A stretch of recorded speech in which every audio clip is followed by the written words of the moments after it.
el corazón tiene que mandarle sangre al cerebro, ¿cierto? Y como la sangre está subiendo, la gravedad jala o no jala. El efecto de la gravedad. Por lo tanto, esa presión tiene que ser muy alta para poder vencer el efecto gravitatorio. Si no, no le llegaría al encéfalo sangre. Si no hay sangre, no hay nutrientes ni oxígeno. ¿Me dejo entender? Entonces, la circulación mayor es de bajo flujo, pero de alta presión. En la tráquea, en los bronquios, en los tejidos. En cambio, la circulación menor o pulmonar en el pulmón es de alto flujo, pero de baja presión. Porque si fuera de alta presión, ¡pum!, ya se revientan los pulmones como globos. ¿Entendieron? ¿Cuál es la característica de la circulación mayor? Es de bajo flujo y alta presión. Y en la circulación menor, la inversa. Es de alto flujo y baja presión. La sangre venosa de todo el organismo, los capilares alveolares en el intercambio gaseoso de oxígeno y CO2. Esa es la característica de la circulación pulmonar. Muy bien. Ya esto es lo que les pretendí decir. Este es el tabique interventricular.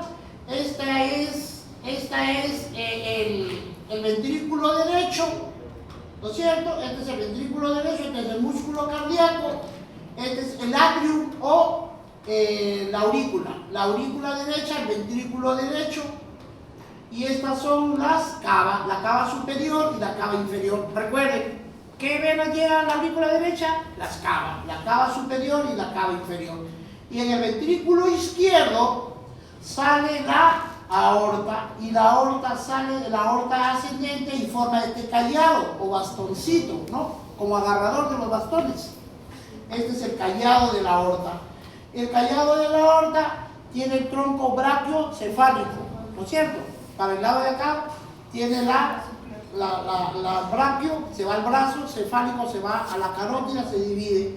En cambio acá viene con la subclánea y pasa a o sea, esto ya está repasado. Muy bien.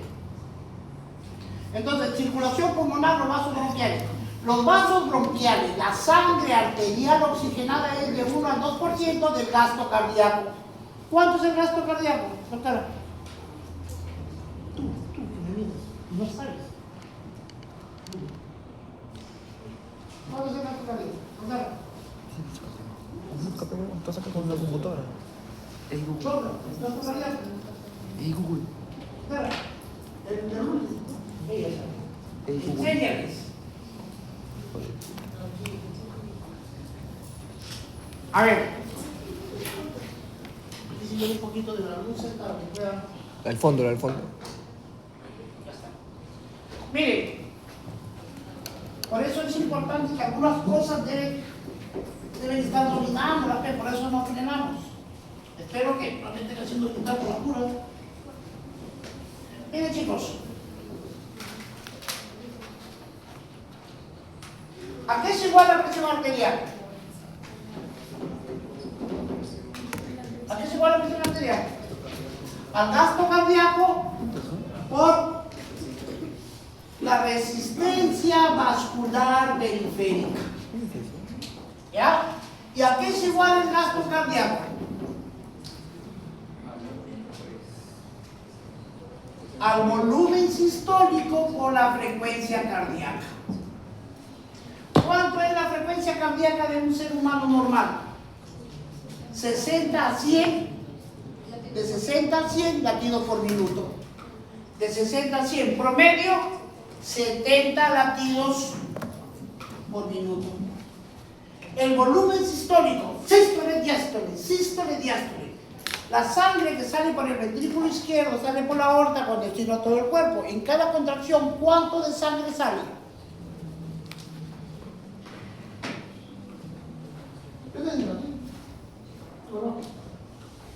¿Cuánto sale?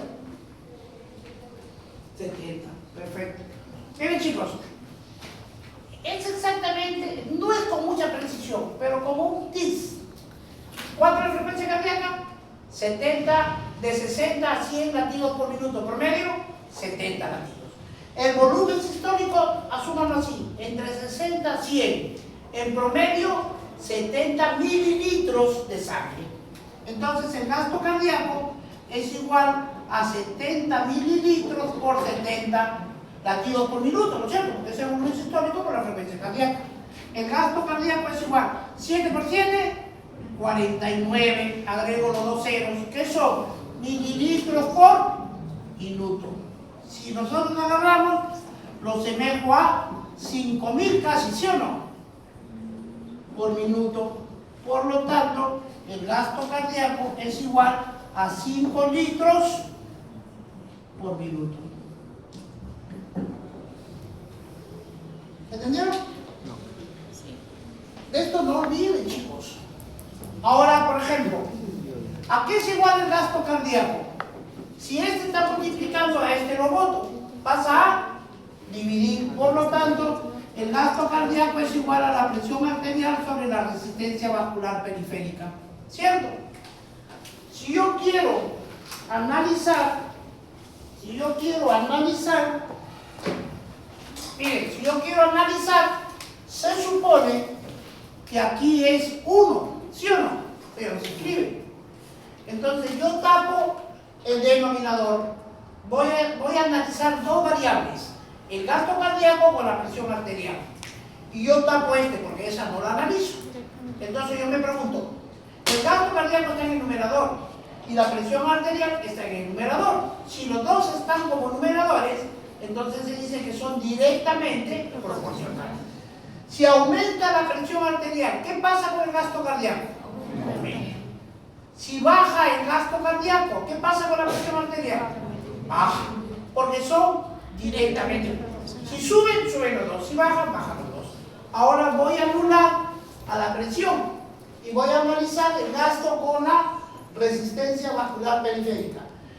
Este está en el numerador y el otro está en el denominador. Por lo tanto, son inversamente proporcionales. ¿Qué pasa si aumenta el gasto cardíaco? ¿Qué pasa con la resistencia vascular? Disminuye. ¿Qué pasa si aumenta la resistencia vascular? ¿Qué pasa con el gasto cardíaco? Aumenta. ¿Estamos? Y aquí, solamente por decir una cosa, la frecuencia cardíaca es igual al gasto cardíaco sobre el volumen sistólico, ¿no? ¿Estamos? ¿Qué pasa si a un ser humano entra en taquicardia? Normalmente son 60 a 100 latidos por minuto. ¿Qué pasa si se va a 120, 140 latidos? Vamos a ver, ¿qué pasa con el volumen sistólico? La frecuencia cardíaca y el volumen sistólico, ¿en qué tipo de relación están? ¿Directa o inversa? Inversa. Inversa. A mayor frecuencia, menor volumen. Entonces, cuando el corazón empieza a latir muy rápido, ¿qué le pasa al volumen sistólico? Disminuye. Por lo tanto, le llega poquísima sangre a todos los órganos del cuerpo. Y el cuerpo humano puede convulsionar o puede infartarse. La frecuencia cardíaca normal es de 60 a 100. Si una persona está con fiebre, aumenta la frecuencia. Si tiene dolor, aumenta la frecuencia. Si se lo va a jalar, aumenta la frecuencia, por temor. ¿Sí? Pero el punto máximo permisible es 60 a 120. Si a un paciente ya se pasó del 120, ese es el punto de corte, cuidado. ¿Por qué? Porque ahí empieza ya a tener relación el volumen sistólico. Aumenta la frecuencia, gasta el volumen y el paciente puede mejorarse. ¿Entendieron? Bueno. Entonces, a ver, ¿por qué me dice eso? Por eso. Lo bajo, es del 1 al 2% del gasto cardíaco. ¿Cuánto es el gasto cardíaco? 5 litros. ¿Cuánto es el 2% de 5 litros? El 2%. 50. 100 centímetros, ¿no? Si 5000 es el 100%, el 2%, ¿cuánto es? 100. De 50 a 100 centímetros de sangre tienen los vasos bronquiales en un momento determinado. Y los vasos linfáticos drenan en el conducto torácico derecho, eliminan la losa alveolar y proteínas plasmáticas. ¿Cuál es la función de los vasos linfáticos?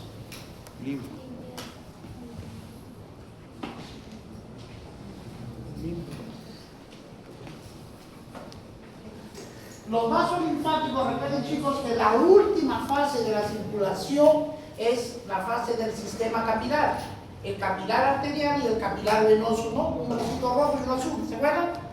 Y este espacio se llama el espacio intersticial. Por gradiente de presión, la sangre sale y el sistema venoso lo absorbe porque lo tiene que traer a la aurícula.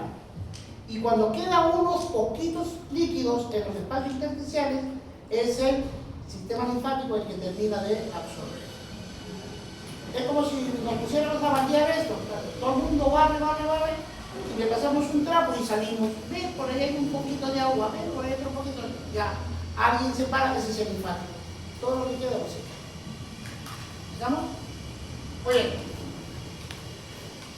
aquí ni se atarante con esta figurita. Este es el corazón. Aurícula derecha, ventrículo derecho, aurícula izquierda, ventrículo izquierdo. De los pulmones viene a la aurícula izquierda. Del ventrículo derecho sale por la arteria pulmonar con destino a los pulmones. En otras palabras, esta es la circulación menor. Y eso es lo que nos vamos a aprender. ¿Cuánto es la presión en el ventrículo derecho? La presión sistólica es 25 milímetros de mercurio y la presión diastólica 0 en el ventrículo. En la arteria pulmonar sigue siendo la sistólica 25 y la presión diastólica sigue siendo 0. Pero en el tronco, aquí, antes de que la aorta se divida, perdón, la pulmonar, antes de la pulmonar, aquí, ¿cuánto es la presión en el tronco arterial? Presión sistólica 25, diastólica 8. Y la presión arterial media 15. ¿A qué es igual a PAN? Presión arterial media.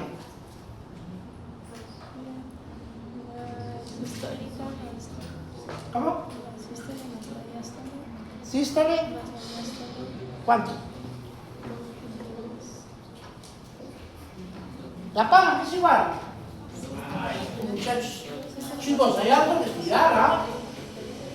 La PAN, la presión arterial media, es igual a la sístole más 2 veces la diástole, todo sobre 3. Si yo tengo una presión de 25 a 8, esta es la sistólica, 25, más 2 veces la diastólica, 2 por 8, 16 entre 3. 6 y 5, 11, 1, 2 y 2, 4, 41 entre 3, 14 más o menos, ¿no? 14 y pico, 15. 13. ¿Estamos? 13.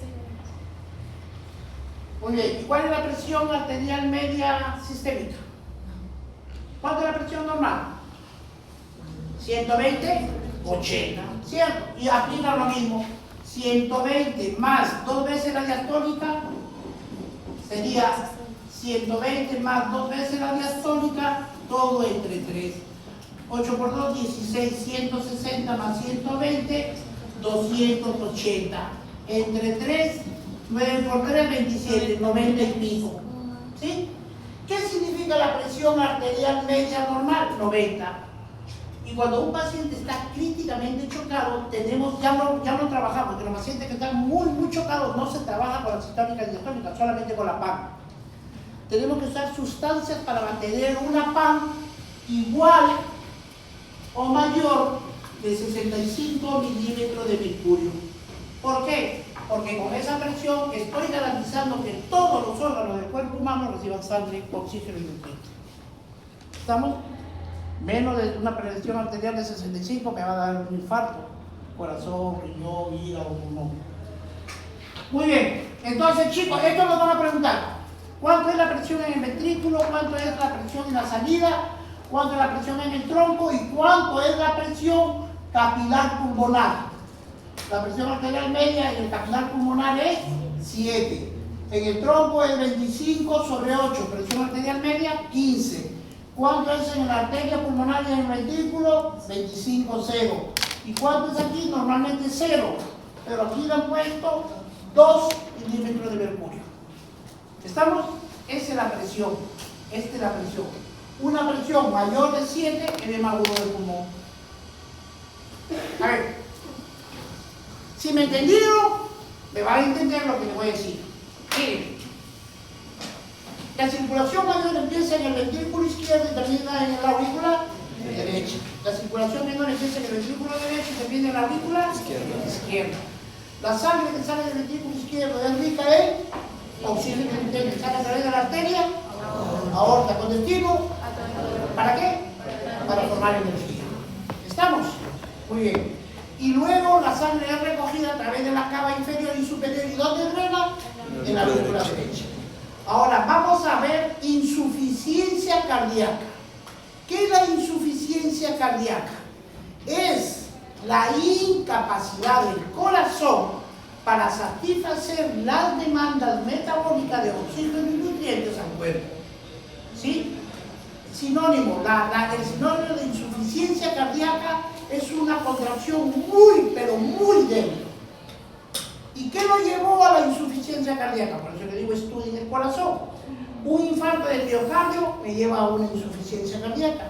Una valvulopatía mitral, aórtica, tricuspidia me lleva a una insuficiencia cardíaca. La ruptura de las cuerdas tendinosas me lleva a una insuficiencia cardíaca. Los músculos papilares que van a generar a las cuerdas tendinosas y se infartan me lleva a una insuficiencia cardíaca.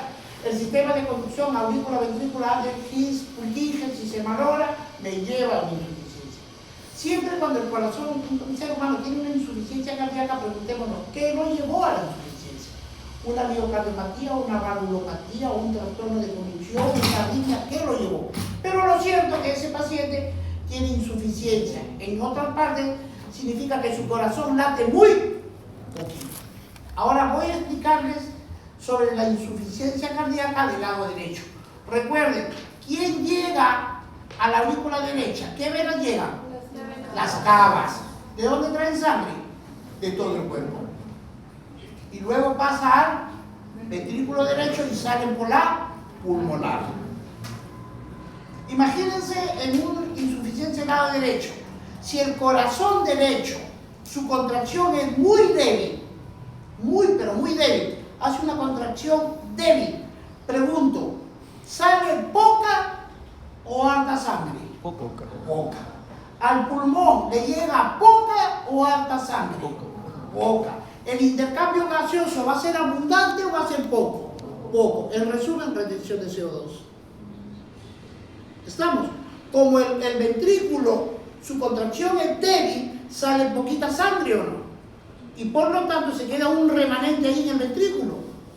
¿Cierto? No es que no salió todo, pero la aurícula sigue llenando. De tal manera que el ventrículo derecho se llena, sube, se llena la aurícula derecha y se genera un reflujo retrógrado. La sangre se regresa de donde vino. ¿Y de dónde vino? De las cavas. Si es de la cava inferior, el paciente se hincha. Edema generalizado. ¿Y de dónde viene? De la cava superior. Y la cava empieza a subirse la sangre. Y el sistema valvular del sistema neurológico le dice, Cholito, aquí no entres. Yo tengo un sistema autónomo. Al cerebro no lo toca nadie. Es el rey, el hombre, aquí nadie lo fastidia. Y no puede entrar. Y se queda la columna, sube y baja. Se llama ingurgitación yugular. Si nos pregunta, ¿cuáles son los síntomas clínicos, las características clínicas de la falla cardíaca del lado derecho? Edema generalizado y la ingurgitación yugular. ¿Entendieron? ¿Qué otro elemento? El CO2 aumentado porque no ha habido una buena hematosis. Muy bien, ¿hasta ahí me entendieron? Vamos al lado izquierdo. Si hay una falla cardíaca, la fuerza de contracción del corazón es muy débil. Y si la contracción es muy débil, pregunto, ¿sale harta o poca sangre? Poca sangre. ¿A la aorta le llega harta o poca sangre? Poca sangre. ¿El paciente cómo va a estar? ¿Colorado? Si le llega poca sangre, no, va a estar pálido. Si sale poca sangre, ¿cómo está la presión arterial? Baja, hipotensión. Y si sale poca sangre, ¿cómo está el pulso? Débil, casi imperceptible, filiforme, hilo, en forma de un hilito, casi ya ni lo percibo. ¿Estamos?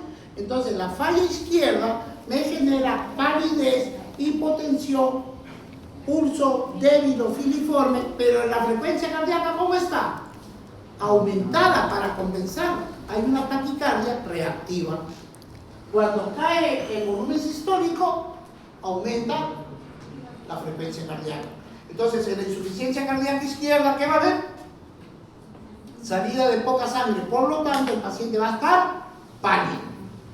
Va a estar con hipotensión. El paciente va a tener un pulso débil o filiforme. Frecuencia cardíaca aumentada. Si la sangre sale por la aorta, ¿a dónde va? ¿A dónde va la sangre? A todo el cuerpo. Si está en poca cantidad, hay poco gasto cardíaco. Significa que a todos los órganos le llega poca sangre. ¿Me van siguiendo o no? Si le llega poca sangre, le llega poco oxígeno y poco nutrientes, básicamente glucosa. Por lo tanto, en todo el cuerpo, ¿cómo se va a metabolizar la glucosa? ¿Por la vía aeróbica o anaeróbica? Anaeróbica. Y si es por anaeróbica, ¿qué se va a juntar? El ácido láctico piruvato. El cuerpo humano en un estado de hipoperfusión va a generar una acidosis generalizada. Entonces, los efectos acidóticos a nivel del sistema nervioso central, el paciente me dice, doctor, me duele la cabeza, veo como candelillas, veo como mosquitas, son escotomas, veo como candelillas, me dan mareos. Paciente puede venir neurológicamente, puede venir con cefalea, dolor de cabeza, con mareos, puede venir con fotofobia, con escotomas, puede venir en agitación psicomotriz, puede venir en convulsión o te lo puede tener en coma. ¿Por qué? Por la acidosis cerebral. El mismo efecto va a pasar en el corazón. El paciente me puede hacer un infarto agudo cardíaco porque disminuyó el aporte sanguíneo. Se activó la vía anaeróbica, acumulación de ácido láctico piruvato. Al riñón le llegó alta o poca sangre. Poca sangre. ¿Va a formar alta o poca orina? Poca orina. Oliguria cuando forma menos de 400 mililitros de orina al día. Anuria menos de 100 al día. Y dos marcadores de la función renal se elevan. La urina y la creatinina se elevan. ¿Me entendieron? Entonces, ¿cuáles son las manifestaciones de la falla izquierda? Palidez, hipotensión, taquicardia, pulso filiforme, mareo, cefalea, agitación, convulsión, dolor de tórax, oliguria, anuria. Si sale poca sangre, hay un remanente en el ventrículo izquierdo. Y la aurícula izquierda, a través de las venas pulmonares, sigue echando sangre. Se llena el ventrículo, se llena la aurícula y la sangre se regresa de donde vino, a través de un flujo retrógrado. ¿Y de dónde viene la sangre que llega a la aurícula izquierda? Del pulmón, ¿cierto? Entonces la sangre se regresa a los pulmones y se genera el edema agudo del pulmón. ¿Entendieron? De esa manera hay que estudiar la medicina. Sí, porque si lo vamos viendo aislado, si no lo vemos a propósito, en verdad va a ser aburrida. Yo les enseño como me enseñaron a mí, y se torna interesante. Y cada uno ya empezó a ¿qué? ¿Del lado derecho también nos formaría una acidemia? No. A ver, ¿qué pasa en el lado derecho? La acidemia se la generaría solamente al pulmón. Porque no es que la sangre regresa, normalmente la sangre desoxigenada, porque ya se consumió. Entonces la arteria aorta, ¿qué lleva a la célula? Oxígeno. Y del oxígeno se acuerda, por la vía aeróbica que se formaba, agua metabólica y CO2. El CO2 viene, llega a la aurícula derecha, pasa al pulmón para intercambiarlo. Pero como tiene falla, hay retención y la acidosis se mantiene más tiempo. Entonces, ¿qué tenemos que hacer? Darle apoyo oxigenatorio. El oxígeno le puedo dar por bigotera, por una cánula de Venturi o por una bolsa de reservorio, o lo puedo intubar. Primero hay que corregir los volúmenes. Ya uno empieza a ver qué fue lo que desencadenó. Pero fisiológicamente eso sucede. Sea por infección, por traumatismo, por ruptura, por infarto, el sistema es el mismo. ¿Entendieron? Muy bien, seguimos. Ahora, el volumen sanguíneo. El volumen sanguíneo del pulmón. El volumen es el 9% del total del organismo. El volumen de sangre total del organismo es sinónimo del gasto cardíaco. ¿A qué es igual el gasto cardíaco? 5 litros por minuto. ¿Cuál es la cantidad de sangre del cuerpo humano? 5 litros. ¿Cuánto es el 9% de 5 litros? 450 mililitros. Hagan una regla en su casa. 5.000 es el 100%, 9%, ¿cuánto es? 450. De estos, ¿cómo se distribuye? 70 van a estar en los capilares pulmonares y 380 en las arterias y venas del pulmón. 380 más 70, 450. 450 representa el 9% del gasto del organismo, que es igual a 5 litros por minuto. A la expiración profunda se expulsa 250 mililitros de sangre a la circulación sistémica. Aquí un tips. Cuando uno inhala, exhala y recuerden que la sangre sucede más o menos lo mismo en el corazón. Las cavas traen la sangre al corazón, ¿o no? Y las arterias sacan la sangre del corazón. Cuando uno inspira, es sincrónico. Las cavas traen sangre al corazón. Y cuando uno expira, las arterias aórtica y pulmonar sacan la sangre del corazón. La inspiración recoge la sangre del corazón. La expiración sale la sangre del corazón. ¿Sí? Más o menos guarden esa relación. Porque cuando tú te tocas el pulso, ahora que estén tranquilitos, si quieren hacerlo ahorita, pálpenme el pulso. ¿Pueden meter el pulso radial o no? Ya. A cualquier personita ustedes le toman el pulso y le dicen, respira a fondo y rápido y duro. Se deja de palpar. Porque la neumonía se chupa. Por ese efecto sincrónico. Muy bien. Por eso dice, a la expiración profunda, la inspiración es como si hiciera, la sangre entra al corazón. Y en la expiración, la sangre sale. En la expiración se expulsa, es decir, sale 250 de sangre a la circulación sistémica. ¿Entendieron? ¿Me van entendiendo o no? Si no me entienden, ya ven. Durante una hemorragia se compensa desde este reservorio. Fíjate, esta es una reserva. Si empieza a sangrar en las arterias y en las venas pulmonares, en un momento determinado, ¿cuánto hay? Más de un cuarto de litro de sangre. Si una persona pierde, este actúa como reservorio, lo manda a la circulación sistémica.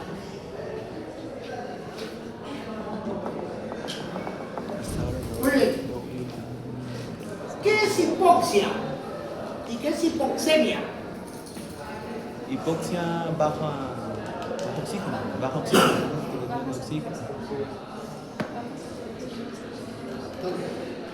Sangre, en la sangre. En la sangre. Hipoxia, disminución de la presión parcial del oxígeno en las células o tejidos.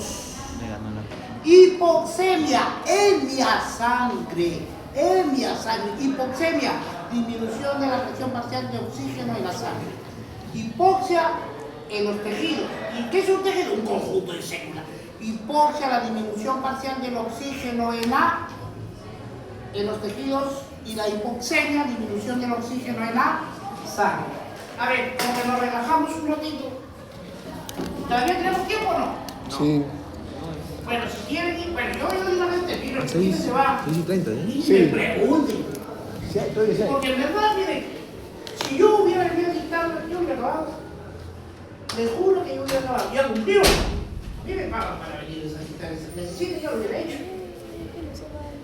Pero me doy cuenta porque yo también pasé por eso, chicos. Cuando yo estaba con ustedes, a mí me dio una crisis existencial. Yo siempre la cuento. Yo soy de Fabiñafe.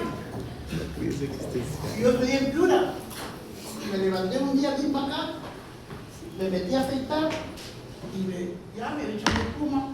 Cojo la navaja y me veo mirando en el espejo. Y me pregunto, yo decía, quinto ciclo de medicina, pero yo de medicina no sé nada. No sé ni mierda, ya agarró una vez. ¿Por qué fui? Me puse a estudiar. 3 días de brazo juez. Falta el quinto ciclo Puta, fui todavía. a buscar Hasta que me fui nuevamente a la práctica. Yo estaba bajo de arazo, hasta que me encontré con uno primero. Dice, ¿qué tienes? Le conté. Oh, dice, compadre, eso me pasa todo. No sabes estudiar. Y él me explicó. Y eso me extraña. Puta, porque hay un montón. Mejor que le dé la de clorita que después. Miren, la hipoxia y la hipoxemia. Los dos, la presión parcial del oxígeno está disminuida. Este es en los tejidos y esta es en la sangre. Nosotros podemos medir la presión del oxígeno de dos maneras, directa e indirecta. Por ejemplo, en el hospital donde yo trabajo, es un hospital grande, ¿se lo conoce? Ahí hay una máquina que se llama analizador de gases arteriales. Ahí podemos sacar el agua. Ese analizador, ¿qué me proporciona? Me proporciona el pH, me proporciona la concentración de oxígeno, de CO2, de bicarbonato, y aparte me da el sodio, me da el potasio, me da el calcio, me da el magnesio y me da el lactato. Entonces, ellos me dan esos datos, porque esa máquina es solamente los hospitales grandes, la periferia lo tiene, pues. Entonces, ¿cuál es la presión normal del oxígeno en la sangre? Recuerden, la presión normal de oxígeno en la sangre es de 80 a 100 milímetros de mercurio. ¿Estamos? Y si yo pido, le saco la sangre arterial y la mando al laboratorio y el laboratorio viene y me dice, doctor, su paciente está entre 60 y 80 milímetros de mercurio. O puede darse el caso que es menor de 60 milímetros de mercurio. Entonces, a este estado se llama normal. ¿Ah? Ah, perdón. Ya ves, estoy polisemia. De 80 a 100 normal, de 60 a 80, porque es de acá, ¿no es cierto? Es como si 60 a 80 se llama hipoxia. Y debajo de 60 se llama insuficiencia respiratoria. Estamos en los centros periféricos, los coleguitas, llega un paciente con distrés respiratorio, no tiene agua, pero tiene un saturador. ¿Qué mide? El porcentaje con que se junta el oxígeno con la hemoglobina. Eso ya lo hemos visto en el cardiovascular, lo vamos a ver rápido, pero les adelanto algo. Entonces, cuando tú pones tu saturador, el saturador te va a marcar de 95 a 100%. El saturador te va a marcar de 90 a 95%. Y el saturador te va a marcar menos del 90%. Si estás de 95 a 100, es normal. Si estás entre 90 y 95, estás en hipoxia. Y si estás debajo de 90, estás en insuficiencia respiratoria. Estos son los equivalentes entre los porcentajes y las presiones. ¿Sí? ¿Entendieron? Esos son tics, guárdenlos, analícenlos.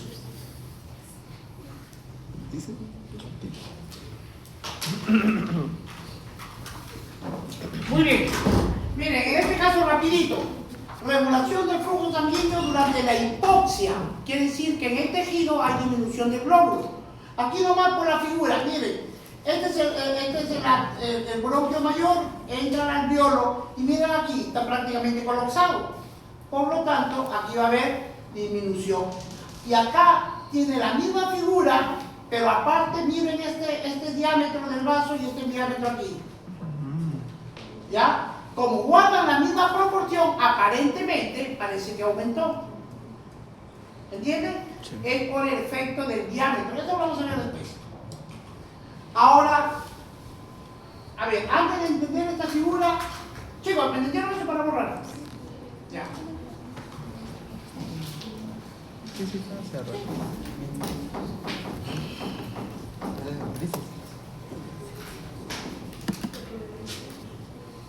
Ay, no grabó esa parte. Miren.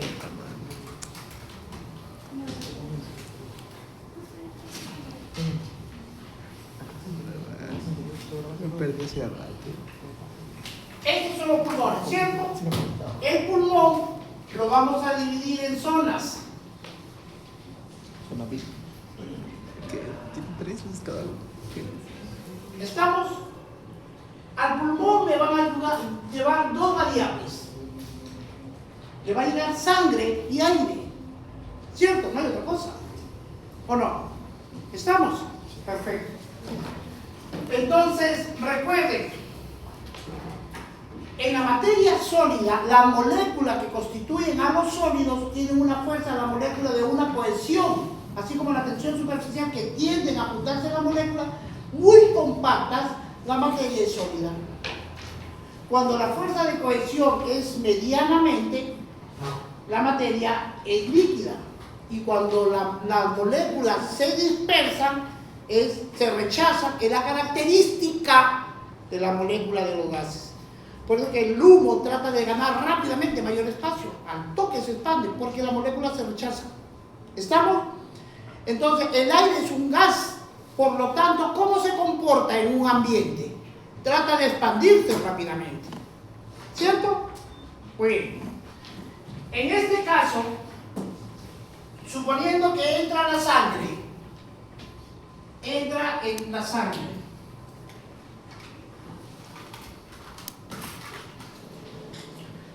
Aquí entra la sangre. Se va a ir acá, se va a ir acá y se va a ir acá. ¿Cierto? Esta es la sangre. Entra. Esta es la parte superior del pulmón, en la parte media, y estas son las bases. La sangre per se, o sea, por ella misma, ¿pesa o no pesa? ¿Cierto?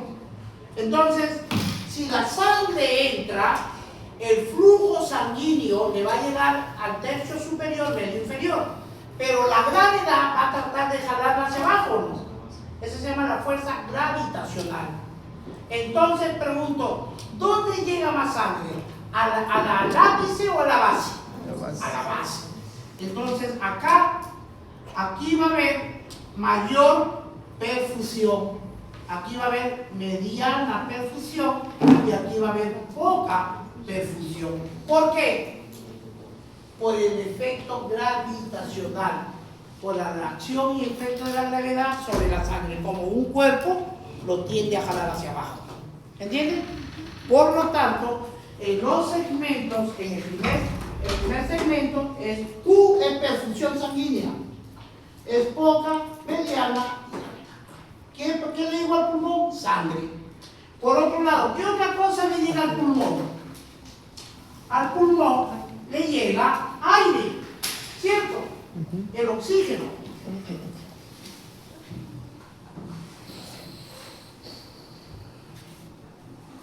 En lo que entra el aire. ¿Cuál es la naturaleza de la molécula de los gases? Tienden a expandirse, ¿cierto? Por lo tanto,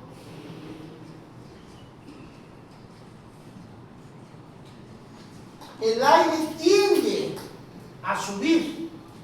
Por eso en el primer segmento, segundo, tercero. Estoy hablando, la Q es perfusión de la sangre y la B de ventilación del aire.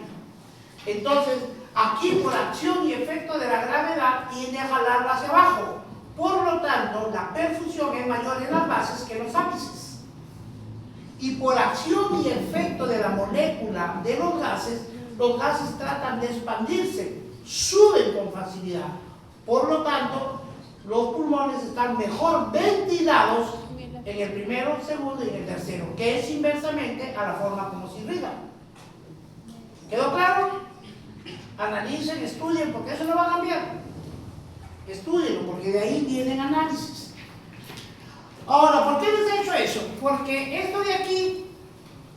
Esta figura dice flujo sanguíneo por unidad de tejido. Este es el pulmón. Este cuadro debió estar dijo cholo así, ¿ve?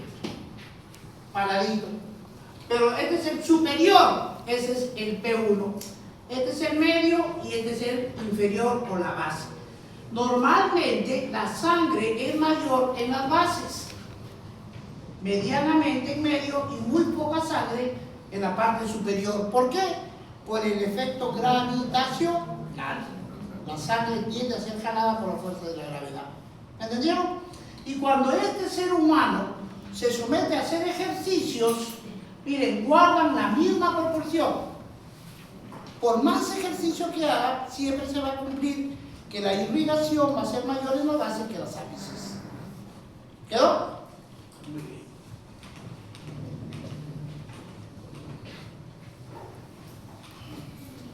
A ver, este cuadrito, gradientes. Gradiente significa diferencia.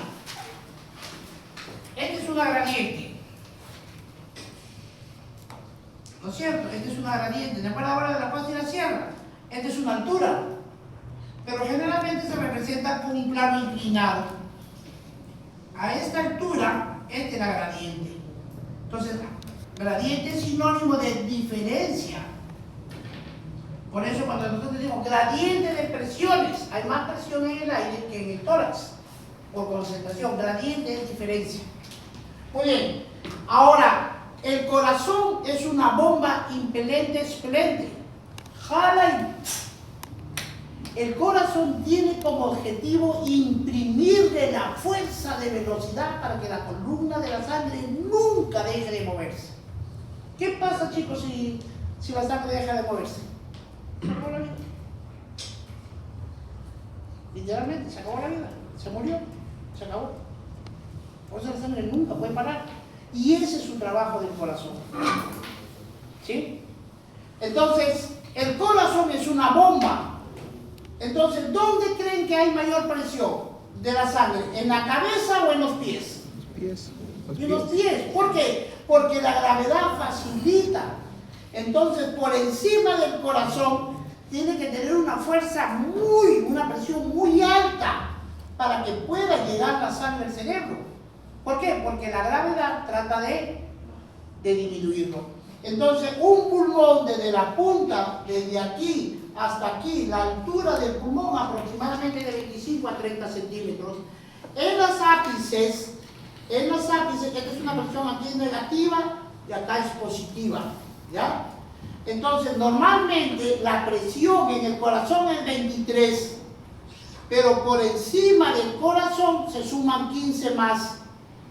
Y por debajo del, perdón, se resta y acá le sumas más presión. ¿Por qué? Porque el corazón por encima, en esta línea significa que el corazón tiene que hacer más fuerza, más presión para que la sangre llegue al cerebro. Acá ya no tanta porque la gravedad te auxilia y te ayuda. Ahora, esto de aquí, estos cuadros tienen que ver con estos dos. Este de aquí es el alveolo. Este de aquí es el alveolo. Y este es el tubo. ¿Qué hay en el alveolo? Aquí afuera, aire. ¿Y qué hay en medio de este tubo? Sangre. Entonces significa que la presión alveolar es mayor que la presión de la sangre en este vaso. Por lo tanto, como este es de mayor presión, lo cerró. Estamos en la zona mayor, o sea, en la zona 1. En la zona 2, aquí hay como intermitentes, porque casi el flujo y la ventilación casi son iguales. Entonces, la presión del alveolo y la presión de la sangre casi son iguales. Por ratos, esta es más, se hunde. Por ratos, la sangre mayor sale, por eso se hace esa curvita. Entonces, esta es la presión del alveolo y esta es la presión del vaso sanguíneo de la sangre. Y en las bases, predominantemente, ¿quién es mayor? El flujo, y el alveolo es poco. Entonces, la presión es baja y aquí es abundante. Por eso pasa con facilidad. En las bases, ¿quién es mayor? El volumen del alveolo, por eso es que lo constriñe. ¿Entendieron? Evaluando ese cuadrito nos ayuda mucho para recibir el análisis. ¿Sí? ¿Quién dividió el corazón en 1, 2, 3?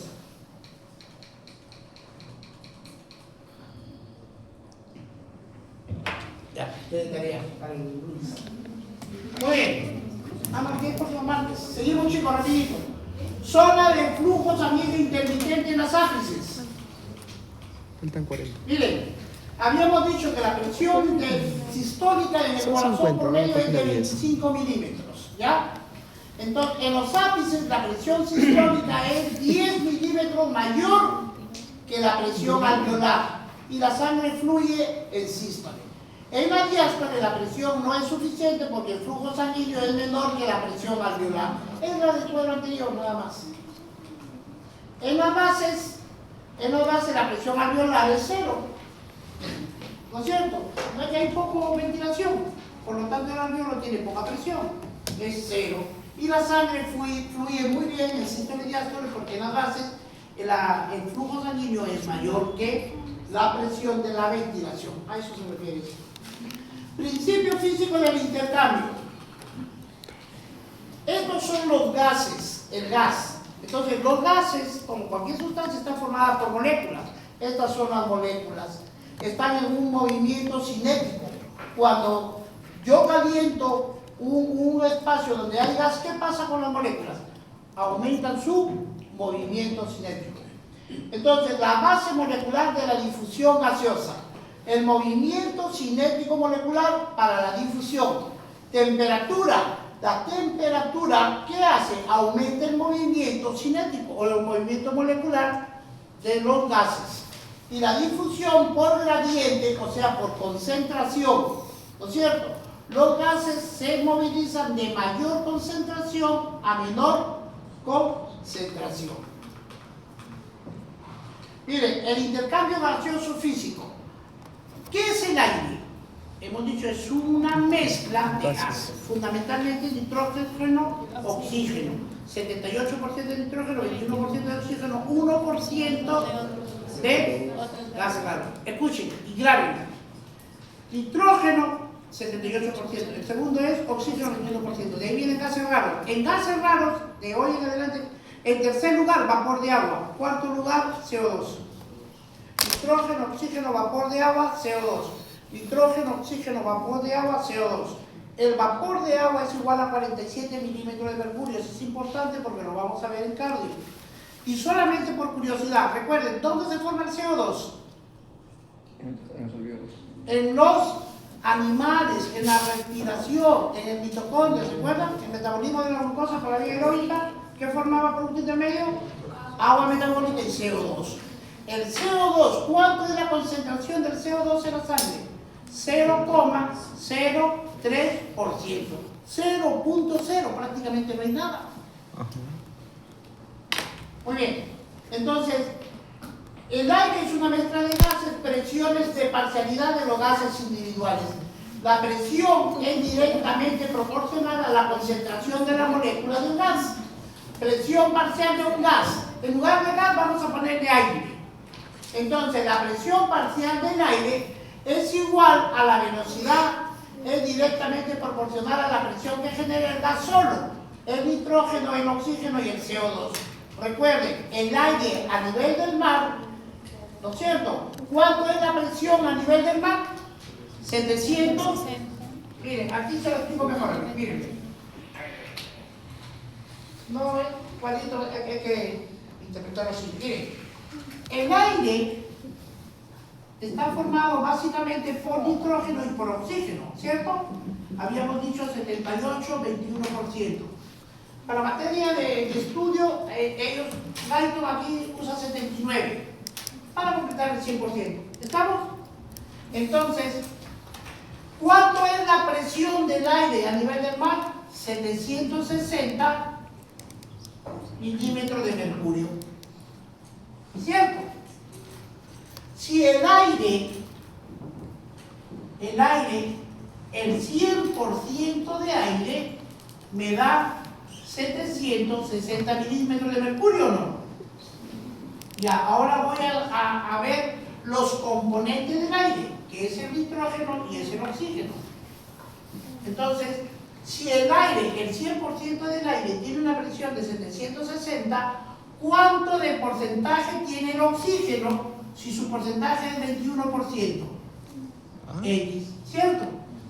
X es igual a 21% por 760 milímetros de mercurio entre 100%. Porcentaje se va. ¿Cuánto sale? 2250. Que tirado duro. Con 2 ceros más. Por ahí va. A ver, aquí estamos mal. Si me vas a calcular, calcúlame bien ya. Casi seguro. Y eso que no tiene lentes. ¿Cuánto sale de esas? 600, 760. Calculadora, mira, está acá. Claro que sí. Si es está en una proporción del 21%, ¿con cuánto sale? 2280. Perdón, 2200. Calculadora no vale, calculadora. Está mal. 228 porque los ceros se van. Está bien. Qué íntegra, qué íntegra. 228 milímetros de. De 2000 bajo a 200. No, es que los ceros se van. Pues, De 2000 bajo a 200, ala. Quinta más, quinta menos. A ver, de nuevo, miren, estaba bien, ¿no?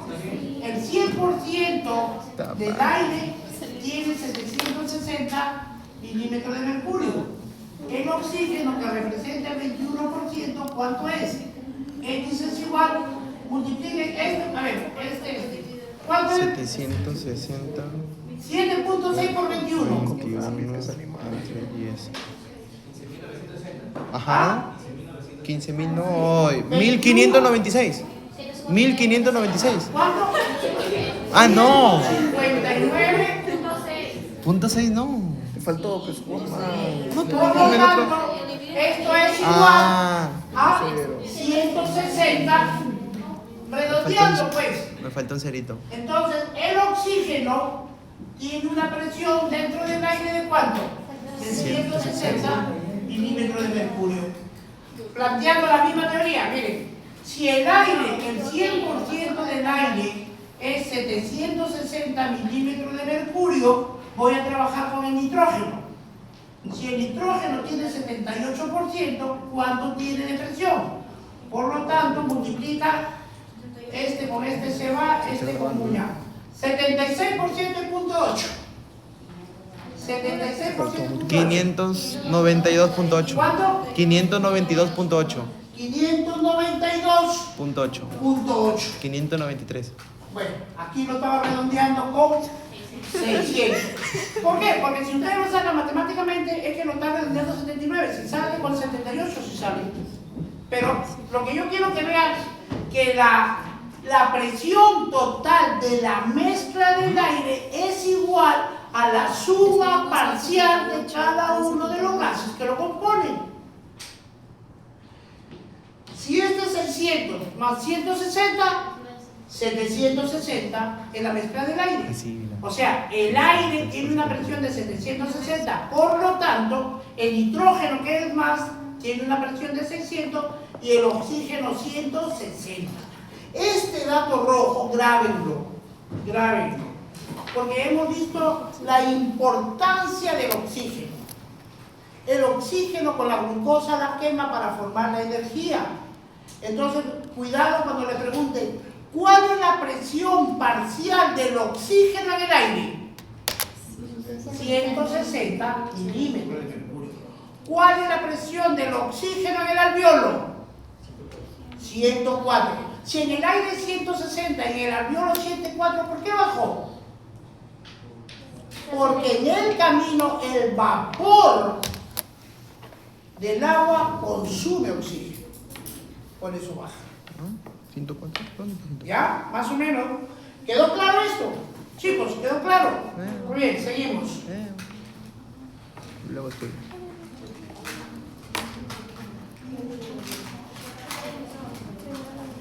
¿Dónde está 104 que es el del libro? Presión parcial de un gas disuelto. Ya estas son teorías. son teorías generales para ver cómo encaja la fisiología humana, ¿no es cierto? Porque esta es la fisiología. Miren, la presión parcial de un gas disuelto en un líquido. Entonces, la concentración del gas es el porcentaje del gas entre el porcentaje de volumen de agua. Este coeficiente de solubilidad del gas determina la velocidad de difusión. ¿Qué dice la ley de Henry? La Henry dice la concentración de un gas en la fase líquida es directamente proporcional a su presión parcial en la fase gaseosa. La presión parcial es directamente proporcional a la concentración del gas disuelto e inversamente proporcional al coeficiente de solubilidad. ¿En qué contexto están hablando eso? Para no perdernos. Recuerden, ¿en qué consiste la ventilación? Traer el oxígeno del aire hasta el alveolo. Y luego, ¿qué viene? La difusión, que es el intercambio, ¿cierto? Entra oxígeno y sale CO2. Y luego, grábense esto, del 100% del oxígeno que llega a la sangre, 97% del oxígeno se mete dentro del glóbulo rojo. Y el 3% se diluye en el plasma. Si yo agarro a la doctora, le voy a sacar sangre. 100 centímetros de sangre. ¿Sí? ¿Lo ven aquí? 100. La voy a poner en una gradilla. Ahí la vemos. Ahí dejen ahí la gradilla. Entonces, recuerden, del 100% del oxígeno que pasa del alveolo a la sangre, el 97% se monta en el glóbulo rojo y el 3% se diluye en el plasma. ¿Se acuerdan que le sacamos sangre a la doctora? Después de una hora, ¿le saqué cuánto? 100 centímetros, 100. Y por acción y efecto de la gravedad y el peso específico de la sangre se precipitó, se hundió y se formó un gran coágulo aquí. A eso se llama hematocrito. ¿Qué es el hematocrito? Es la concentración de glóbulos rojos precipitados. ¿A cuánto es? De los 145 centímetros es de hematocrito.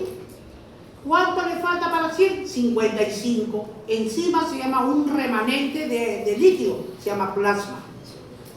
De cada 100 centímetros de sangre, 45 es hematocrito y 55 es plasma. Y el plasma es agua, ¿o no?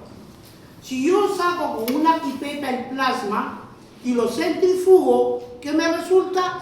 Suero. ¿Quedó? De cada 100 centímetros de sangre, cuando se precipita, o sea, se hunde por el peso, 45 centímetros son de hematocrito. ¿Y qué es el hematocrito? Concentración de glóbulos rojos. Y el 55% es plasma. Y el plasma es agua. ¿Estamos? Perfecto. ¿Y el oxígeno qué es? Un gas. ¿Y el plasma qué es? Agua. Entonces un gas se diluye en un líquido, ¿o no? ¿Estamos? Si el oxígeno entra a la sangre y la sangre lo va a captar el plasma, que es la parte líquida, entonces a eso se refieren estas teorías. Me dice la concentración de un gas, o sea, vamos a poner en oxígeno, la concentración del oxígeno en la fase líquida del plasma es directamente proporcional a la presión parcial de la fase gaseosa. ¿Entienden? A esto obedece. No olviden, es la ventilación, la difusión y la perfusión es cuando ya la sangre oxigenada viene a la aurícula izquierda, al ventrículo izquierdo y sale otra vez a la circulación mayor. Entonces, la ley de Henry dice que la presión parcial de un gas es directamente proporcional a la concentración del gas disuelto, inversamente proporcional al coeficiente de solubilidad en el líquido que lo mezclaron, ¿cierto? Muy bien. Por ejemplo, la presión parcial de un gas disuelto en un líquido, para que cuando lo estudien reinterpretenlo. La presión parcial del oxígeno en el plasma, entendiendo el plasma como una sustancia líquida. ¿Entienden? A eso se refiere. Entonces me dice, el coeficiente de solubilidad del gas, o sea, del oxígeno, determina la velocidad de difusión a una presión determinada. El oxígeno tiene un coeficiente de solubilidad de 0,024, 24 milésimas. Punto decimal, décima, centésima, milésima, 24 milésimas o 0,024. El dióxido de carbono, CO2, tiene una solubilidad de 0,57. ¿Quién tiene mayor velocidad? ¿El CO2 o el oxígeno? El CO2 es mayor. Por lo tanto, el CO2 es 20 veces más soluble que el oxígeno, se difunde más rápido. Por lo tanto, la presión parcial del CO2 para una concentración dada es menor de 1,20 de la que ejerce la presión en el oxígeno. ¿Por qué? Porque el CO2 se difunde más rápidamente, 20 veces más rápido que el oxígeno, por su coeficiente de solubilidad interpretada por la ley de Henry. ¿Estamos? En la práctica, ¿qué le vamos a preguntar? ¿Quién es más difusible, el oxígeno o el CO2? El CO2. ¿Cuántas veces? 20 veces más que el oxígeno. Punto. Eso es lo que nos importa. Ahora, miren, la composición del aire alveolar, ya no del aire periférico, atmosférico, ya no. Estamos hablando, vamos a estar hablando siempre de tres tipos ¿Cuánto de falta? aire. 10, 15, ¿cuánto falta? 30. Este es el aire, aquí hay oxígeno y aquí hay oxígeno, pero en el alveolo. Falta un poco. ¿Estamos? Chile, un poquito de esfuerzo porque, bueno, tiene que compensar como lo decía al principio. Miren, el oxígeno del aire y el oxígeno del alveolo. Vamos a hablar de la composición del aire alveolar. Ya hablamos del aire atmosférico. ¿Se acuerdan? ¿Cuánta era la presión parcial del oxígeno en el aire? 160. 160, el resto es de 160, el nitrógeno es 600. 600 más 160, 160. Ahora vamos a hablar del aire alveolar y atmosférico. Me dice, la disminución del oxígeno y nitrógeno por acción del vapor de agua. Estos disminuyen por el vapor de agua para mantener la presión total de la mezcla. Exacto, pues. Las gases predominantes, el oxígeno y el nitrógeno, ya sabemos. Miren, en el aire ambiental, ¿cuánto es la presión del oxígeno? 160. ¿Cuál es en el aire de los conductos respiratorios? 150. ¿Y cuánto es la presión del oxígeno en el alveolo? 102. ¿Cuánto se quedó en el camino? 58. ¿Dónde se quedó? Generando el vapor de agua. ¿Estamos? Por eso la presión del vapor de agua es 47 milímetros de mercurio. Es un gas importante también, ¿ah? Recuerden, ¿cuál es la presión parcial del oxígeno en el aire? 160. ¿Cuál es la presión del oxígeno en el alveolo? 102, 104. ¿Por qué? Porque el resto se combinó con el vapor de agua a través de las divisiones bronquiales. Acá está, ¿ves? En el aire, el vapor de agua en el aire es 0. ¿Se acuerdan cuando dije, cuál es el primero? Nitrógeno, oxígeno, vapor de agua. Pero son milésimas, son ceros. En el conducto alveolar, 47 y 47. Ahí está más o menos los 50 que le faltaban, ¿no? El vapor de agua que constituye en el agua bronquial. Muy bien, ¿qué dice la ley de Dalton? La ley de Dalton. La presión total de un gas es igual a la suma de las presiones parciales de las sustancias que lo componen. Por ejemplo, si la presión del aire es 760, ¿qué gases componen el aire? El nitrógeno y el oxígeno.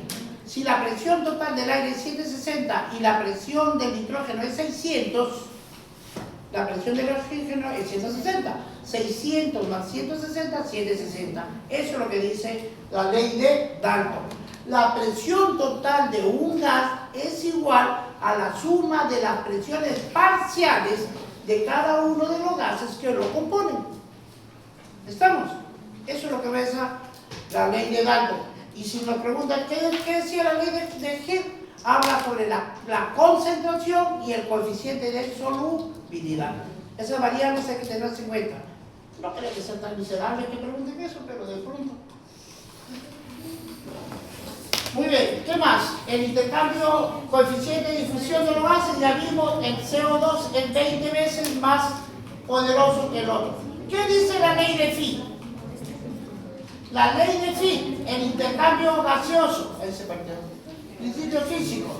La ley de Fick dice, la difusión de un gas en un líquido, o sea, el oxígeno en el plasma, para que lo entiendan mejor, la difusión de un gas en un líquido, ¿no es cierto?, que es el oxígeno en el plasma, a través de una membrana, que es la membrana del alveolo, es directamente proporcional a la gradiente de concentración e inversamente proporcional al espesor de la membrana, flujo neto. Entonces la ley dice el flujo neto, que es la J, es directamente proporcional a la gradiente de concentración entre el espesor de la membrana. Esa es la ley de Fick. Y aquí ya estamos terminando. Recuerden esto. Miren.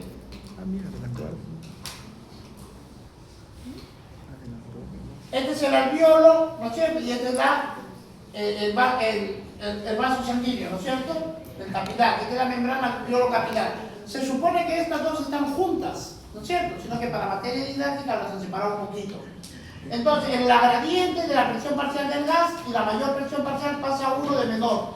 Por ejemplo, cuando la sangre sale del corazón y llega a la aurícula izquierda, para luego pasar al ventrículo izquierdo y luego ir a todo el cuerpo, ¿con cuánto de oxígeno, de presión de oxígeno sale?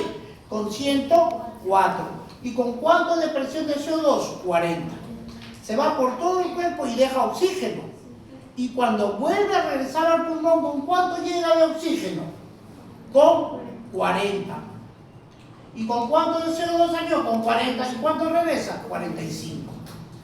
No olviden, esto es cuando se va al corazón y al cuerpo y luego regresa al pulmón con estas cantidades. Estas cantidades no van a cambiar. ¿Cuál es la concentración de CO2 siempre en el alveolo? 40.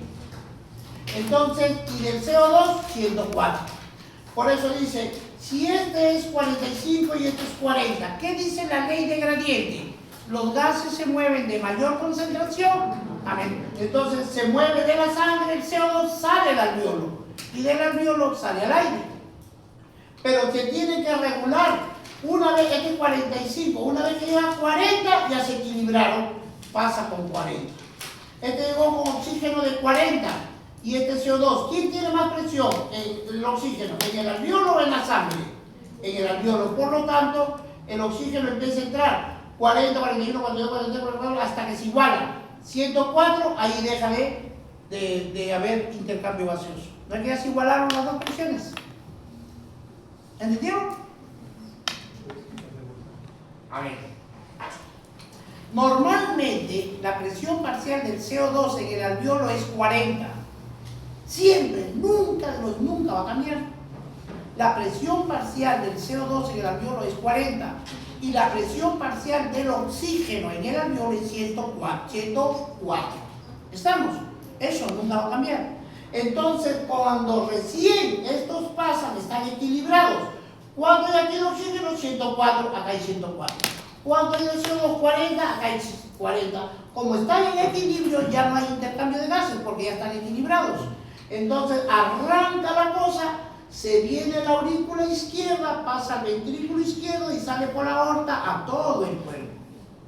Y luego regresa por la aurícula derecha, ventrículo derecho y sale por la pulmonar y vuelve a llegar al pulmón. Y la sangre viene con ¿cuánto de CO2? Con 45. ¿Y cuánto de oxígeno? 40. De aquí se da la gradiente. ¿Cuánto hay en el alveolo? 40. ¿Cuánto hay en la sangre? 45. ¿Quién tiene mayor presión? La sangre.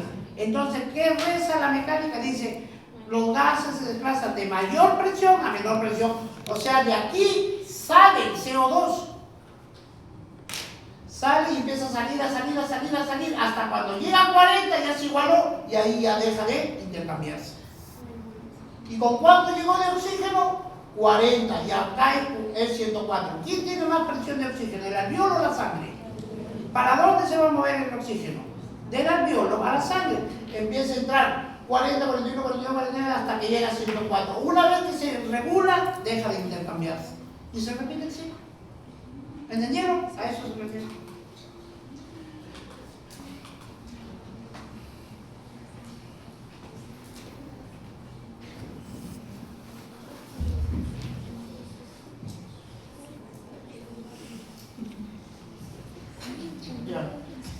Concentración de la presión parcial del oxígeno en los alveolos. Está controlada ¿por qué? Por la velocidad de absorción del oxígeno hacia la sangre y la velocidad de entrada de oxígeno nuevo a los pulmones por el proceso ventilatorio. ¿Qué es el proceso ventilatorio? ¿Qué es un proceso? Una secuencia de procedimientos. ¿Qué es un proceso? A ver, como que descansamos, yo les voy a contar cómo me enseñaron a mí, ¿ya? Y no me olvidé. Ya, los mayores. Yo estoy en Piura, pues, y allá había un profesor de matemáticas. ¿No estoy filmando eso? Pausa. Muy bien, seguimos. La presión parcial del CO2 alveolar aumenta en proporción directa a la velocidad de eyección del CO2. Están en la misma proporción, disminuye en proporción inversamente a la ventilación alveolar. Miren, normalmente nosotros, el centro respiratorio es estimulado ¿por quién? Por el CO2. En la mecánica ventilatoria, el CO2 a nivel del centro del hipotálamo empieza a mejorar la oxigenación. Pero nosotros, por ejemplo, han visto cuando hay muertos en nuestro norte peruano, ¿cierto? Cuando la familia se muere en nuestro chorro, yo soy de Froñafe. Y cuando la gente se muere, la familia cuenta la historia del muerto, ¿no? Todavía hay costumbres. En los pueblos de la Mayeque, Callanca, Túmulo, Macora, todavía hay esa costumbre. Entonces, cuando va y se murió, y la señora dice, ¡ay, se murió! El CO2, chicos, el CO2, recuerden que el pH es igual al ácido carbónico sobre el CO2. Si yo barro el CO2, me alcalinizo. Entonces, cuando la persona empieza a te da mareo y ¡pum! Te desmayas. ¿Tú has visto que cuando están llevando, ya cuando están metiendo el cajón y el llanto, ¿no? Y ya se cayó la mamá vieja tirada. ¿Por qué? Porque hiperventiló, barrió el CO2, le agarró una calosis metabólica y se desmayó. ¿Y qué tenemos que hacer en esos casos? Si están ustedes acompañando, ahí está el primo, ahí está la prima, estudia en medicina, primo, prima, ¿qué? Se cayó la tía, ya vengo un doctor, no, mentira. A ver, ¿qué vamos a hacer ahí? Solamente retener el CO2, se agarran ustedes y le tapan la nariz. Y como ya no bota CO2, el CO2 se acumula y estimula el centro respiratorio y se despierta. Pero si ustedes le tapan la nariz, La gente dice loco. los hijos, puta madre, se ha muerto mi papá y tierra, vas a matar a mi papá, ¡pum! ¿Qué hace? Le ponen una bolsita, porque tiene oxígeno. En la tercera respiración ya la bocanada ya lo consumió, pues retiene CO2, que el paciente despierta. ¿Sí? El barrido. Eso se refiere a esta diferencia de presión. Muy bien. Composición atmosférica. Por ejemplo, cuando se están bañando y te metes debajo del agua, siempre llega el momento en que tienes la necesidad por querer respirar. Entonces, así está en el alveolo el CO2. Y no es que porque ¡ay, qué alivio! No. Es a través, miren, de la primera, segunda, ¿cuántas respiraciones por minuto? De 12 a 16. En un minuto recién empieza a desconcentrarse el CO2. Sino que para materia de explicación lo ponemos cinemáticamente en un espacio, pero es un proceso gradual donde se va liberando el CO2. La difusión de los gases a través de la membrana. unidad respiratoria, esto hemos dicho. ¿Cuántas unidades son? Falta 15. Son 23 generaciones bronquiales. En la generación número 16 se convierte en bronquios terminales. Y en la generación 17-18 en respiratorio. El bronquiolo respiratorio ya pertenece al pulmón, es parte del parénquima pulmonar y termina en los alvéolos. Y en los alvéolos le sigue la red sanguínea, donde se da la unidad de la membrana alveolo-capilar y el intercambio gaseoso. El grosor de la membrana, y este está bien. Este es el alvéolo.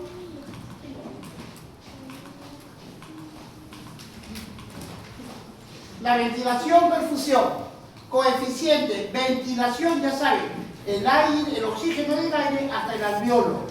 Y luego la difusión pasa a la sangre y la perfusión es cuando la corriente sanguínea ya se mueve dentro del vaso. Miren, aquí se va a dar esta figura. Cuando la ventilación alveolar y la perfusión, ventilación alveolar es normal y la perfusión es normal, el coeficiente es normal.